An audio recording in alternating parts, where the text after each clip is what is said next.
Bismillahirrahmanirrahim. Alhamdulillahirabbil alamin. Wassalatu wassalamu ala Rasulillah wa ala alihi wa mawala. Assalamualaikum warahmatullahi wabarakatuh, sahabat ngaji cerdas. Perkenalkan, nama saya adalah Darman Jaya Laiyah, dan biasanya saya itu dipanggil dengan sebutan Darman, atau kalau mau dipedekan lagi jadi Dara. Hanya saja agak trigger kalau disebut Dara di sini, karena Dara itu kan identik dengan perempuan, ya kan? Oke. Jadi saya ini alhamdulillah udah menginjak usia 25 tahun, dan saya itu berasal dari Nias, Kepulauan Nias, Sumatera Utara. Dan untuk agama saya sebelumnya itu adalah Kristen karismatik, ya. Seaktif apa di gereja itu? Sebelumnya saya ini adalah seorang pendeta muda, di mana itu saya itu sering ngajar di kalangan muda dan juga anak-anak. Mungkin kalau di Islam disebutnya sebagai guru ngaji, ya, untuk anak-anak TPA. Nah, dan karena juga orang tua angkat saya adalah seorang pendeta senior, jadi ketularan sama beliau. Jadi seperti itu. Jadi kalau secara sosial, secara kemasyarakatan, sudah ada nama yang baik di masyarakat sebagai anak pendeta dan sebagai pendeta muda. Apa aja tuh selain ngajar anak-anak itu pendeta muda tuh? Adakah misi gitu atau apa? Kalau ada misi tertentu kita tidak ada, karena kita berada di lingkungan yang memang 100% Kristen. Jadi nggak ada orang yang perlu kita dakwahin, kecuali kalau misalnya kita lagi ada di tengah-tengah masyarakat tertentu yang kita pandang butuh untuk diinjili dulu. Jadi saya tidak merasakan hal seperti itu. Waktu di gereja itu, maksudnya agama Kristen dulu, ada doktrin-doktrin yang negatif terhadap Islam. Secara terus terangan, sebenarnya itu doktrin atau mengasumsikan sesuatu tentang Islam kepada jamaah itu enggak ada. Cuman asumsi-asumsi buruk itu lahir secara alami di dalam diri individu. Karena apa pandangan-pandangan mereka terhadap yang mereka lihat dari Islam, dan apa yang tampil dari Islam dari orang-orang Islam, itulah yang mereka kemudian telan. Jadi kalau misalnya Islam mengajarkan tentang baik dan benarnya seperti apa, tapi kalau yang ditampilkan adalah tentang perbuatan yang buruk, yang kita anggap Islam itu buruk. Ya, meskipun pada dasarnya itu kesalahan manusianya, bukan kesalahan ajaran agamanya. Jadi itu. Makanya kita sebagai orang Muslim perlu untuk menjaga sikap, menjaga adab, baik itu dari ucapan, perilaku. Karena setiap apa yang keluar dari diri kita ini, itulah yang akan menggambarkan Islam. Nah, jadi yang tadinya kita pengen Islam itu tersyiar dengan baik, jadinya yang tersiar itu fitnahnya gitu. Islamnya terfitnah gara-gara kelakuan kita sendiri. Ya. Baik, sekarang saya pengen tahu nih, triggernya awal mula antum mengenal Islam itu gimana? Oh iya, jadi ini kalau kita mundur agak jauhan sedikit ya, karena saya itu pertama kali tertanam sesuatu sebutan Islam itu dari saya usia 5 tahun. Dimana pada saat itu ada saudara ayah saya itu menghadiahkan sebuah baju kepada saya, dan bajunya itu menyerupai baju koko yang tanpa kerah kayak gini kan. Nah, di saat saya memakai baju itu waktu saya kecil, orang-orang menyebut saya sebagai Pak Haji. Mau kemana Pak Haji? Pak Haji. Jadi saya juga udah tahu dulu, karena teman-teman saya juga ada orang Islam dulu. Nah, dengan sebut-sebutan kayak gitu, itu secara tidak langsung menanamkan Islam dalam hati saya. Nah, jadi ke bawah sampai sekarang, karena ingatan anak-anak itu sangat kuat. Nah, itu udah mulai tertanam pengenalan Islam yang sedikit. Kedua, saya tertarik sama Islam itu gara-gara sering melihat orang-orang Muslim itu berbusana. Nah, jadi busana-busana orang Muslim itu, baik itu yang Muslim dan Muslimahnya, secara pribadi saya mengakui itu sangat enak, sangat nyaman untuk dipandang. Nah, terutama untuk para muslimah. Yang dulu itu paling menggugah hati saya itu saat melihat perempuan bercadar. Itu saya bilang, seistimewa itukah perempuan di dalam Islam sampai-sampai ditutup serapat itu gitu. Kenapa mereka mau aja gitu? Apakah itu harusnya kan gerah gitu kan? Harusnya mereka itu bisa mengeksposkan tentang keindahan tubuh, rambut. Ini kok malah ditutupin? Bukannya itu perempuan itu sebagai bunga ya gitu kan? Tapi apa sih sebenarnya yang membuat mereka itu setaat itu terhadap Islam? Nah, begitu juga ketika saya melihat pria-pria Muslim yang menggunakan gamis. Makanya sampai sekarang ini saya suka pakai gamis. Kemana-mana saya itu pakai gamis. Kecuali kalau misalnya saya diundang ke nikahan, saya pakai gamis nggak dibolehin, saya nggak jadi ke nikahannya. Ya karena ada nilai tersendiri dengan saya memakai gamis. Bisa saja ada contohnya anak-anak seusia saya atau gimana tertarik juga kan ikut memakai gamis, yang dimana kan pakai gamis kan sunnah kan. Jadinya dia dapat motivasi kan. Nah, lumayan kan dapat pahala. Dan gitu. Jadi itu yang kedua dari cara berbusana orang muslim.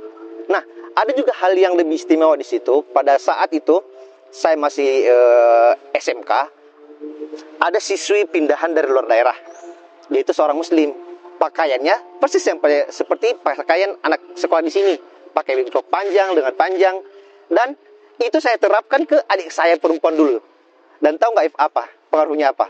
Satu sekolah putri siswi-siswi itu mengikuti rok panjang.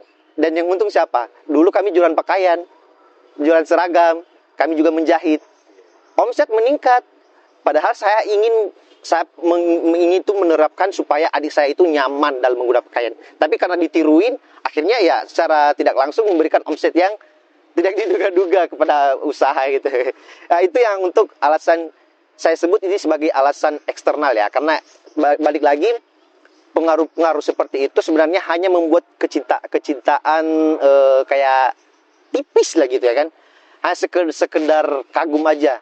Namun adapun kemudian yang bisa mempengaruhi saya untuk masuk Islam itu adalah saya itu sebenarnya terpaksa masuk Islam, Mas.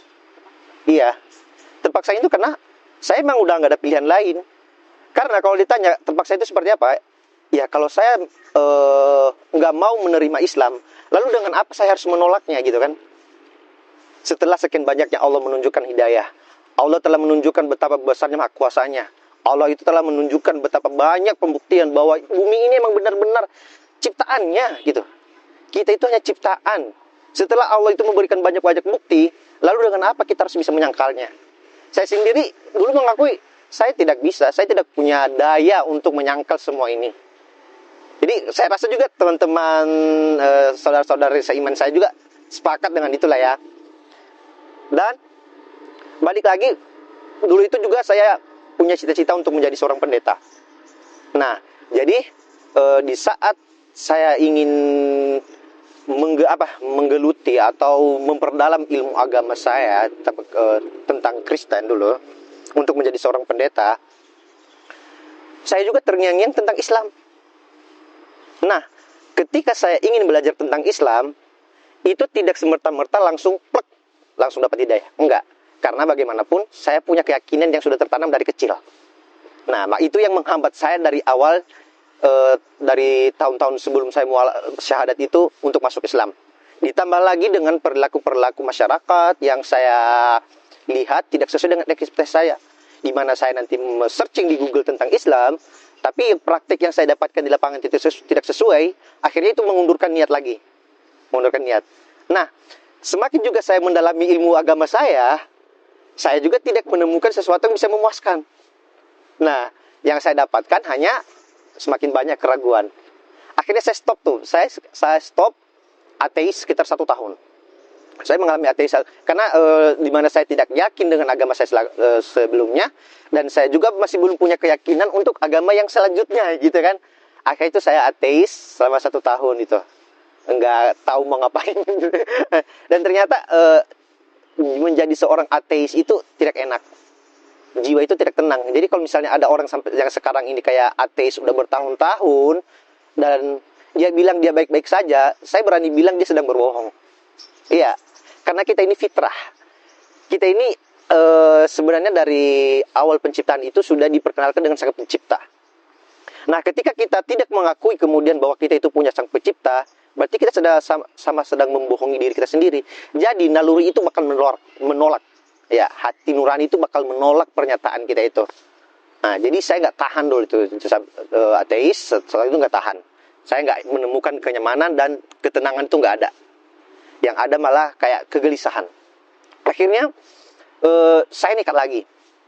Saya nekat lagi belajar Islam. Tapi belajar Islam kali ini itu bukan dari internet.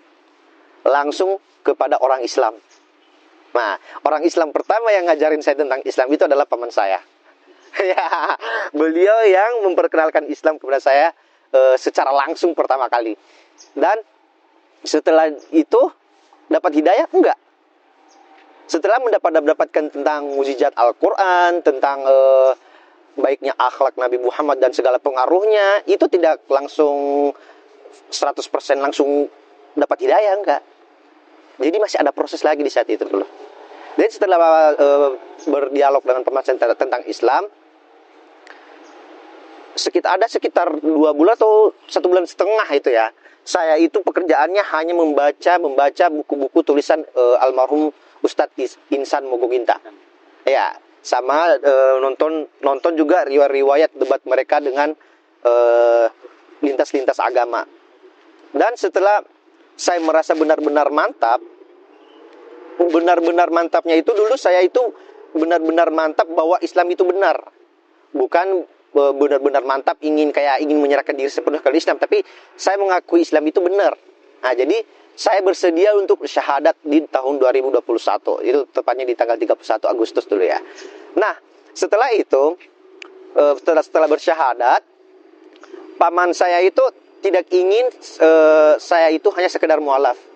Makanya saya itu dititipkan di Darussalam untuk mondok. Ya, yang jadi pembina saya itu adalah Ibu Yeni. Saya ucapkan terima kasih kalau beliau menonton ya. Ya, beliau sudah merasakan gimana pahitnya mendidik saya hingga jadi seperti saat ini dalam Islam ya. Jadi sehingga sekarang Ibu Yeni itu saya anggap sebagai ibu kedua saya. Ya. Nah, karena tadi saya bilang pertama, bagaimanapun kita mendapatkan keyakinan atau kita mendapatkan pembuktian dari sesuatu yang baru, tetap aja yang lama itu akan menang. Karena dia lebih lama tinggal dalam diri kita.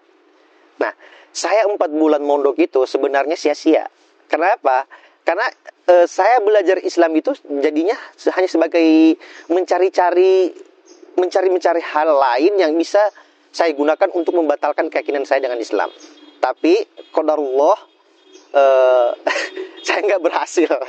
Saya nggak berhasil menemukan sesuatu celah untuk saya tidak jadi masuk Islam.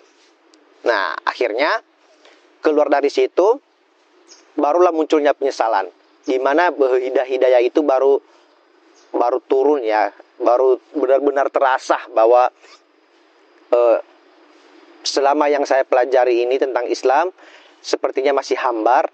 Dan sekarang kayaknya udah benar-benar fix Islam memang udah tidak bisa didebat lagi. Islam lah yang paling benar. Islam agama tauhid yang paling benar. Akhirnya saya membukakan hati sepenuhnya di situ dan saya minta untuk dipondokkan lagi. Ya, karena saya nyesel. Karena setelah 4 bulan saya pembinaan itu saya masih belum bisa baca Al-Quran. Ya, saya masih belum punya hafalan dan ya masih kayak sesuatu yang nggak ada hasil lah gitu ya. Akhirnya saya minta dipondokkan lagi dan ketemunya sama Bu Yeni lagi gitu. Ya, saya lagi nyari pondok, tiba-tiba Bu Yeni nawarin mau mondok lagi nggak ya. Kayak saya bilang ini memang udah takdir Allah ya. Di saat saya mencari-cari malah ada orang lagi yang nawarin gitu kan. Akhirnya saya mondok alhamdulillah 1 tahun di pesantren Mahat Darussalam. Dan sekarang untuk baca Al-Quran udah alhamdulillah.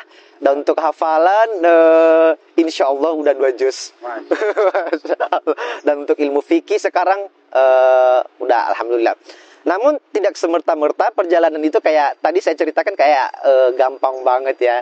Dimana sebenarnya sisi di balik itu semuanya pahit. Ya, mungkin teman-teman para mualaf yang lain juga pasti merasakan hal yang sama. Di mana pasca mualaf itu bakal ada merasakan kayak tekanan. Yang paling saya rasakan itu sebenarnya sih dampaknya terhadap pergaulannya dan terhadap komunitas. Dulu itu saya seorang YouTuber gamer. Iya, saya seorang YouTuber gamer dulu. Subscriber saya udah 11 ribuan. Nah, ketika saya masuk Islam, saya udah nggak bisa ngonten seperti ngonten saya sebelumnya. Iya. Dimana dulu kontennya itu kayak toxic, main game kayak lagi kaget atau ke jump scare gitu langsung ngomong yang plok. Anak-anak apa teman-teman yang kayak anak-anak zaman sekarang itu senang dengan kayak gituan. Dan setelah masuk Islam udah nggak bisa kayak gitu, ngedrop down. Hingga sekarang channelnya udah tinggal, saya pantau kemarin tinggal 5.600-an lagi subscriber. Karena udah nggak ada kontennya lagi. Jadi gitu bakal saya kehilangan itu satu lah, kayak dibilang itu bisnis ya, peluang bisnis. Saya kehilangan teman juga, iya. Saya sekarang itu kayak teman-teman lama saya itu nggak ada yang mau, kayak kalau misalnya saya ngajak ngobrol ke mereka, mereka itu cenderung menghindari, dipersingkat obrolannya sama mereka ya, karena emang seanti itu dengan saya. Jadi saya emang seanti itu. Jadi kalau dari segi orang tua sampai saat ini, untuk apalagi orang tua angkat saya masih belum terima dengan saya masuk Islam, yang dimana sekarang itu ijazah saya aja masih ditahan. Iya, makanya sekarang itu saya itu kalau pengen nyari kerja nggak bisa. Susah, iya susah, ijazah saya udah ditahan. Nah, kalau kemarin saya coba tuh rayu-rayu untuk minta, syaratnya harus ke sana, dan ya tau lah kalau ke sana seperti apa. Pasti kalau ya syukur-syukur lah kalau nggak sampai berantem. Ada yang ketinggalan nih. Iya, iya.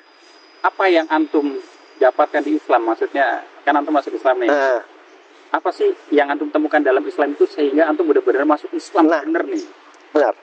Jadi sebagai seorang hamba, sebenarnya ketika seorang manusia itu mengakui bahwa dia seorang hamba dan dia percaya bahwa Tuhan itu ada, maka meningkatlah keyakinannya ke level yang lebih baik lagi.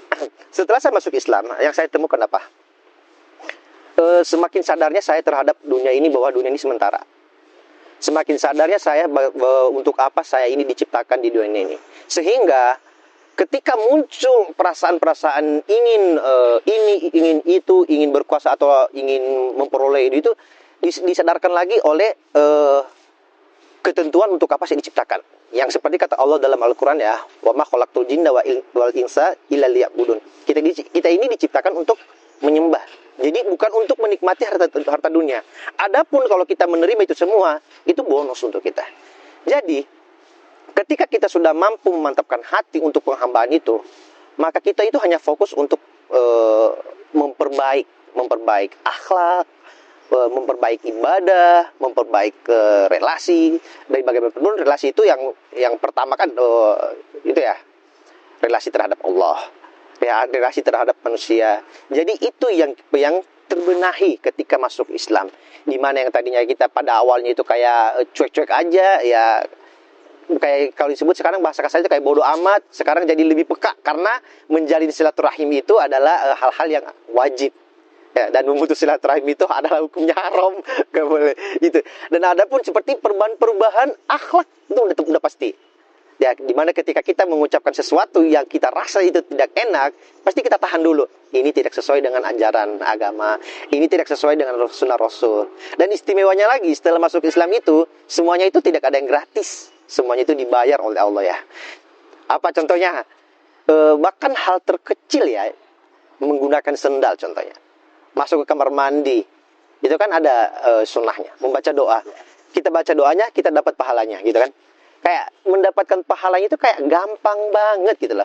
Makanya kemudian itu saya sadar, saya itu paham kenapa dibilang itu kayak orang Islam itu pasti masuk surga.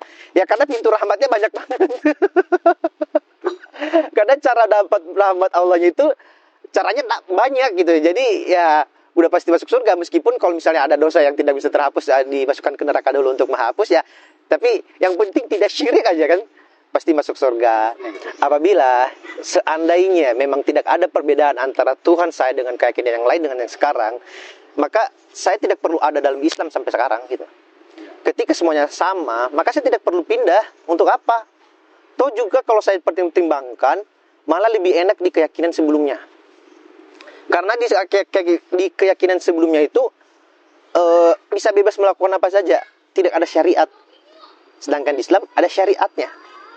Ya, jadi ketika ada orang yang bilang semua agama sama aja, saya termasuk orang yang tidak setuju dengan statement itu. Kalau semua agama itu sama aja, Tuhan menyembah Tuhan yang sama, harusnya nggak perlu ada istilah mualaf dan murtadin dong.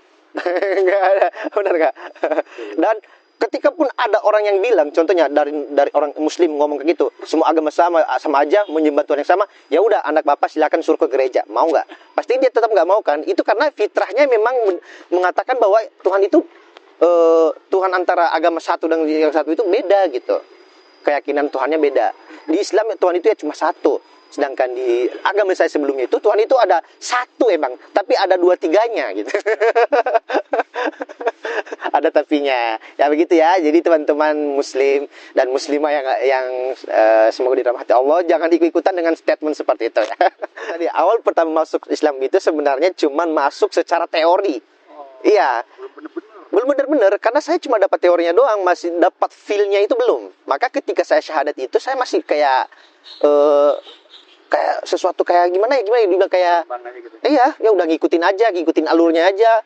Nah, maka pengucapan syahadat pas ditanya pun kenapa masuk Islam, saya jawabnya itu kayak saya bilang aja saya suka Islam, Islam itu teratur, udah gitu doang. Karena saya masih belum ada kecintaan yang mendalam terhadap Islam itu, hanya sekedar teori doang. Karena kalau saya menolak Islam, saya pun nggak punya data untuk membantah gitu loh. Gitu. Kecintaan yang mendalamnya itu apa? Nah, kecintaan yang mendalam terhadap Islam, ini saya jujur ya, semakin dekatnya kita dengan hubungan, kayak semakin dekatnya insting kita itu terhadap Allah. Dimana ketika kita sudah yakin tentang Allah, jangankan kita berharap untuk bertemu dengannya, ketika kita ingat nama dan cerita Rasulnya aja, pasti kita meneteskan air mata. Iya. Ya, ini pun udah mau nangis sebenarnya, jadi ditahan dulu ya. Makanya saya bilang gini, Islam ini dengan sebegitu indahnya syariat, dengan segitu bagusnya apa ya, Islam ini diajarkan oleh Nabi kepada umat-umatnya, kenapa tidak dimanfaatkan dengan baik? Kenapa sekarang malah banyak yang mengabaikan ilmu Islam? Bahkan jarang sekali kita menemukan orang yang mau ikut taklim sekarang. Kebanyakan sok sibuk dan sibuk-sibukan gitu ya. Saya bilang kayak gitu karena menghadiri majelis itu seakan-akan berat sekali. Ya, padahal itu adalah suatu kegiatan yang sangat besar manfaatnya untuk memperbaiki keislaman, untuk memperbaiki bekal kita di akhirat ya. Dan dimana meskipun kayak sekarang disebut itu Indonesia itu negara Islam, tapi ternyata syiar Islam itu belum nyampe ke seluruh daerah lah. Bawa ke pelosok belum. Saya merasakan sendiri bagaimana kemudian saya yang udah belajar yang sependek itu, belajar dengan sedangkal itu, terus nyampe di suatu tempat, saya bilang ini syiar Islam kenapa tidak bisa tembus ke sini gitu. Padahal ini katanya negara Islam. Gitu.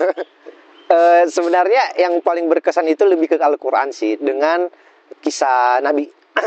Yang di Al-Quran itu yang paling bikin saya wah itu dulu di surat Ar-Rahman. Ya, di mana itu Allah itu menceritakan bahwa ketemunya dua lautan yang berbeda namun tidak saling menyatu. Adanya bukit warna-warni, adanya api di dalam lautan. Nah, itu kan teori yang ditemukan oleh manusia zaman modern sekarang di abad ke-19. Bagaimana seorang Nabi Muhammad yang dulu saya hina-hina, yang saya katakan pengarang dan segalanya itu bisa tahu hal-hal seperti itu, padahal teknologinya tidak ada sama sekali. Seandainya dia mengarang Al-Quran seperti yang saya fitnahkan, how gitu loh, bagaimana gitu. Coba kasih saya statement yang apa sih yang bisa diterima bahwa Nabi Muhammad itu mengarang di dalam lautan ada api, bagaimana dia bisa menyelam, nggak ada kapal selam. Di atas langit ada black hole yang dikatakan yang lubang hitam yang menyapu dan berputar itu, bagaimana? Padahal itu teknologi yang nggak ada sama sekali. Itu yang kemudian yang meyakinkan saya bahwa Al-Quran ini benar-benar bukan datang dari manusia, apalagi sekelas Nabi Muhammad yang ummi gitu kan. Itu membuktikan kepada saya bahwa Al-Quran itu memang benar-benar firman-Nya Allah. Nah, dan di mana yang kedua lagi itu tentang tantangan Allah dalam surat Al-Baqarah. Barang siapa yang tidak meragukan Al-Quran, silakan panggil dari kaum atau panggil jin sekalian, bikin yang serupa, satu surat aja. Dijamin sama Allah, saya pastikan tidak akan bisa. Itu kan saya mikir, 14 abad, masa nggak ada yang bisa sih? Yang ditantang itu cuma satu lembar loh, satu surat. Kok nggak ada yang bisa? Padahal kan kita lihat ya di zaman-zamannya Nabi dulu kan ada yang namanya orang-orang yang pandai bersyair. Kenapa mereka nggak bisa gitu loh? Di zaman modern sekarang pasti ada yang kayak ilmu sastranya tinggi. Kenapa nggak bisa? Lagi-lagi itu membuktikan bahwa Al-Quran itu bukan buah tangan manusia, tapi itu adalah murni firman-Nya Allah. Dan Allah jamin Al-Quran. Lewat apa? Ternyata saya menemukan jaminan Al-Quran dijaga sama Allah itu setelah saya selesai mondok. Saya mikir, iya, saya selesai mondok, saya nyampe ke Jonggol itu, saya itu merenung satu malam.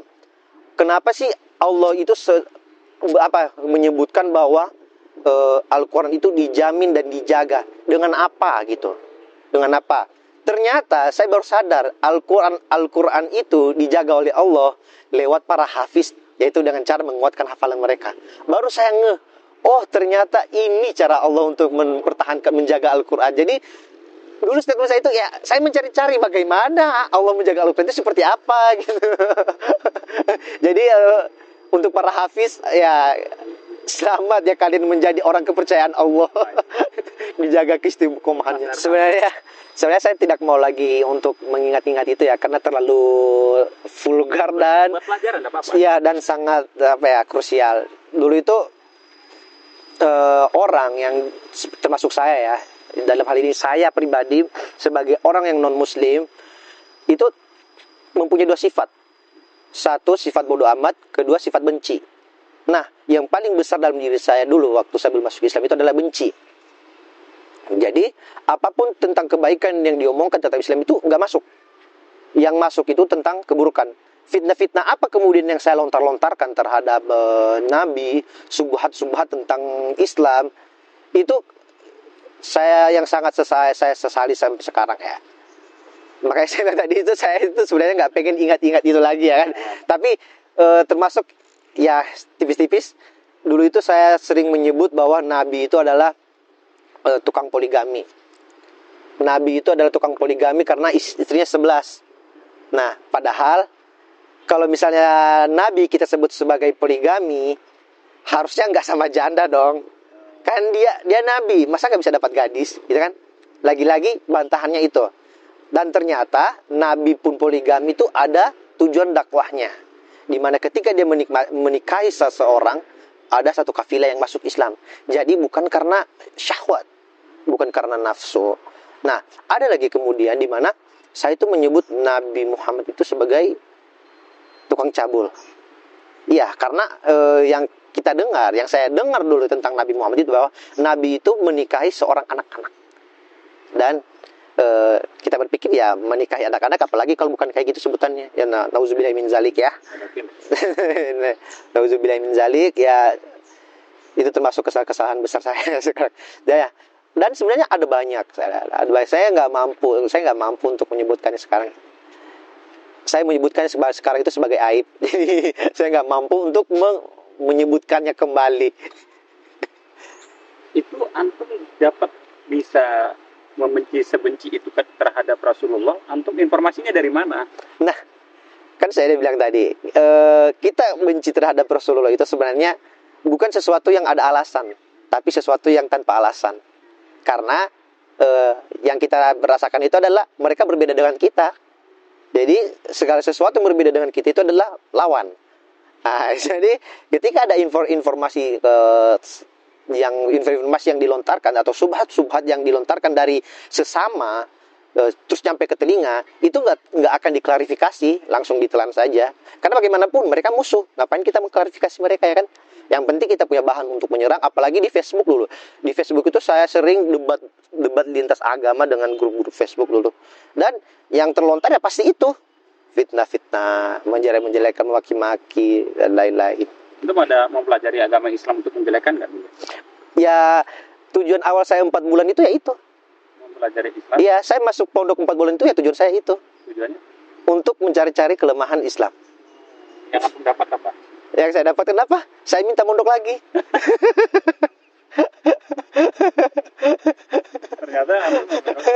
Ternyata saya ketagihan mondok. Tidak menemukan kejelekan. Oh, tidak. Capek sendiri. Kalau sekelas orang yang sudah mempunyai kompetensi atau sudah ada gimana ya, udah punya kompetensi di bagian ahli itu, tidak mampu, apalagi saya gitu. Ada yang takut juga ya. Iya, kayaknya. Nah, tadi belum detail antum menjelaskan bagaimana reaksi keluarga antum ketika antum masuk Islam, apakah diusir, ditentang, disayang, didukung, Nah. gitu. Sehingga antum tiba dari Nias ke Medan lalu ke Cibubur tuh bagaimana? Oh, jadi sebenarnya Reaksi keluarga tuh gimana? pengaruh awal Islam itu dari saya itu udah dari Nias. Tepatnya pas masih SMA. Namun kemudian saya merantau ke Medan sekitar 2 tahun dan di saat itu saya masih Kristen. Nah, setelah bergejolak di Medan 2 tahun, baru saya pindah ke Jakarta. Dan di Jakarta lah saya masuk Islam. Ya, kemudian, nah, untuk reaksi keluarga, saya itu ada satu hal yang sangat saya syukuri banget. Yaitu ketika saya masuk Islam, tapi di mana kondisinya orang tua saya itu tidak satu pulau dengan saya. Karena saya jadinya tidak merasakan kayak dipukul secara fisik dan lain-lain. Jadi saya kan jauhan. Kan jauh ya. Kan jauhan gimana? Jadi yang saya rasakan itu cuma pukulan secara lisan.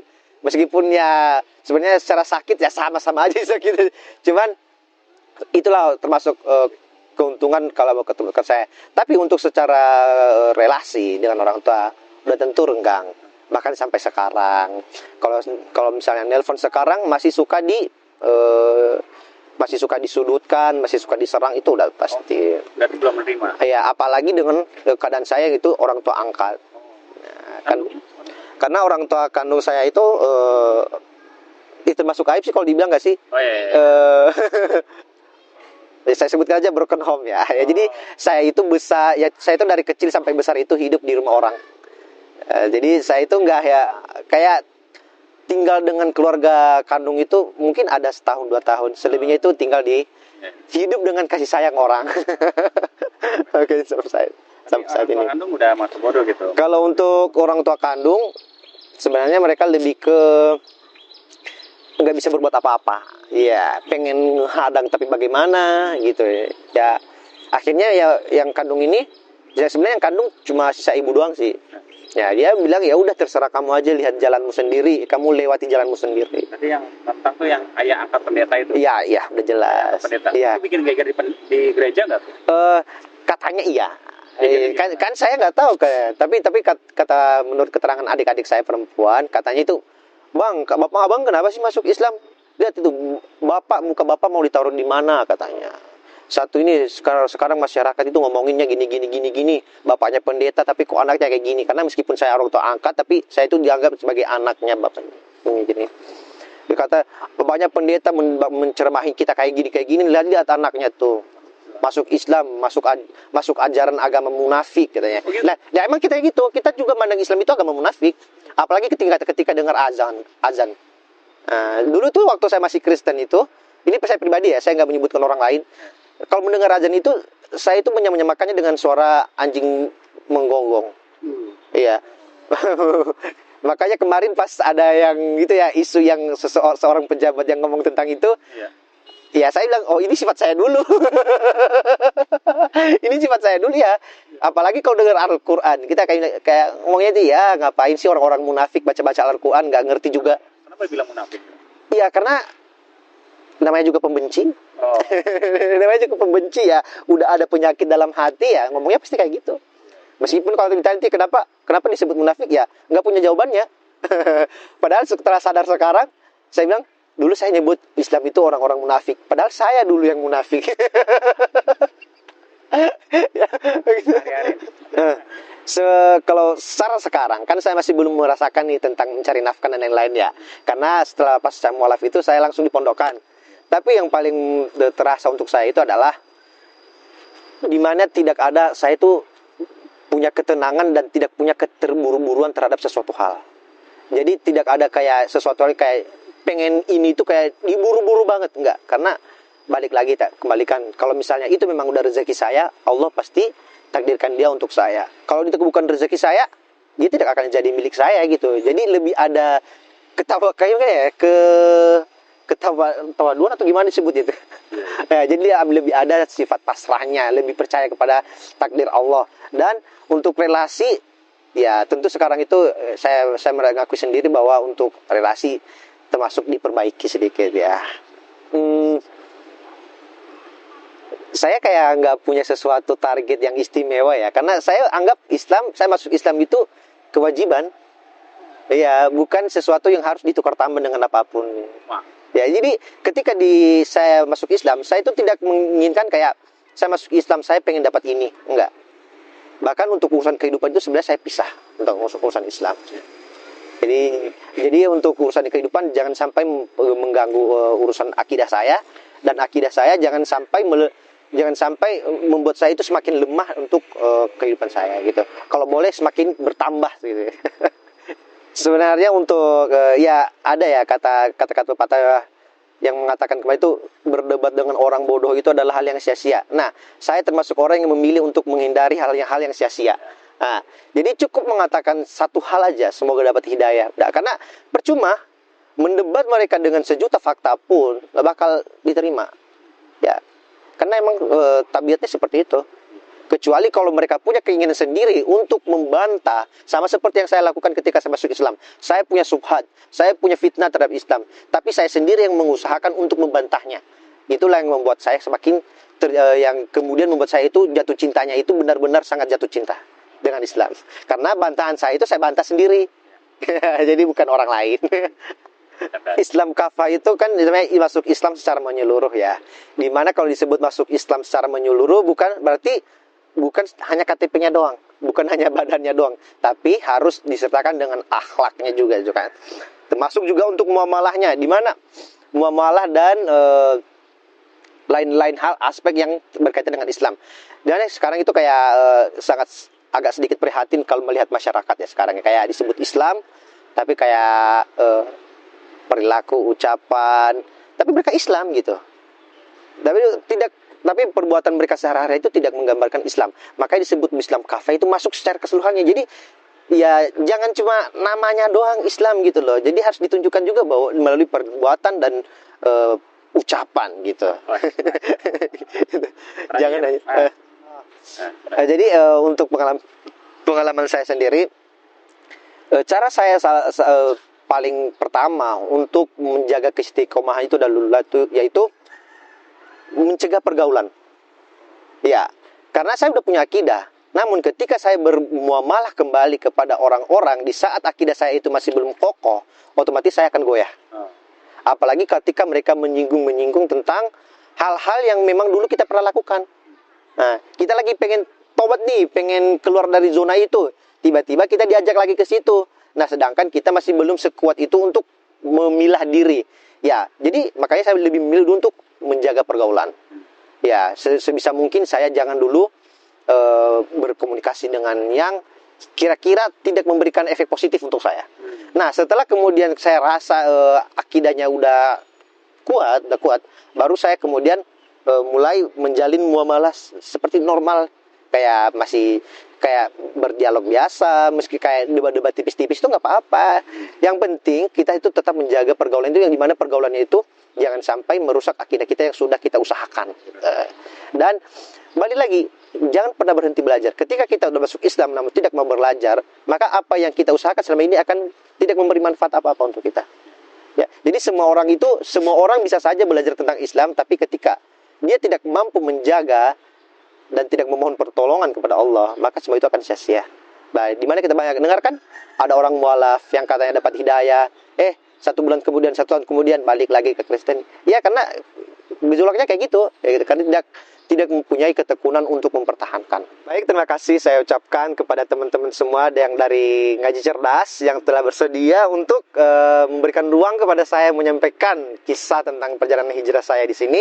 Dan terima kasih juga kepada teman-teman para supporter dan para donatur ya, yang insya Allah setiap amalnya diterima oleh Allah Subhanahu Wa Taala. Dan sebenarnya kisah hijrah saya ini disampaikan di sini tidak sepenuhnya, karena mengingat satu hal dan yang lain-lain ya kan. Ya, jadi saya hanya menyampaikan garis besarnya saja. Dan saya berharap apa yang saya sampaikan, kalaupun tidak besar, semoga sedikit bisa diambil sebagai pelajaran atau sebagai motivasi untuk teman-teman semua. Bagi para pejuang akidah, perjuangkan akidahmu, tetaplah kuat. Wassalamualaikum warahmatullahi wabarakatuh.